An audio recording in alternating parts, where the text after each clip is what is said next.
भेट दिलेल्या आहेत। टोल वसुली कायम नसल्याचे स्पष्ट निर्देश सुप्रीम कोर्टाने दिलेले आहेत। दिल्ली नोएडा फ्लायवे प्रकरणातला दावा सुप्रीम कोर्टाने फेटाळलाय। उत्तर प्रदेश आणि दिल्ली सरकारने मिळून बांधा वापरा हस्तांतरित करा या तत्वावर हा फ्लायवे बांधलेला होता। 1997 मध्ये हे काम सुरू झालेलं होतं। 2001 पासून टोल वसुली सुरू झाली तर 30 वर्ष टोल वसुलीला परवानगी होती आणि आता सुप्रीम कोर्टाने दिलेले निर्देश राज्य सरकार सुद्धा पाळणार का? राज्यातही किंमत वसूल झालेले टोल बंद होणार का? हा सवाल सध्या सर्वसामान्य उपस्थित करताय। टोल हा अतिशय महत्त्वाचा निर्णय आहे आणि या संदर्भात सुप्रीम कोर्टाचं नेमकं काय निरीक्षण आहे तेही आपण बघूयात। बांधा वापरा हस्तांतरित करा या तत्वावरती टोल वसुली केली जाते।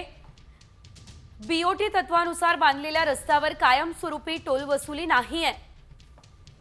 प्रकल्पाची किंमत आणि नफा मिळताच टोल बंद व्हायला पाहिजे असा निर्णय आहे। कुणालाही सार्वजनिक अशा मालमत्तेतून मोठी कमाई करण्याची परवानगी नाही असं निरीक्षण सुप्रीम कोर्टाने नोंदवलंय। नफा वसूल होऊनही टोल सुरू राहिल्यास जबाबदार अधिकाऱ्यांची चौकशी करावी लागणार आहे।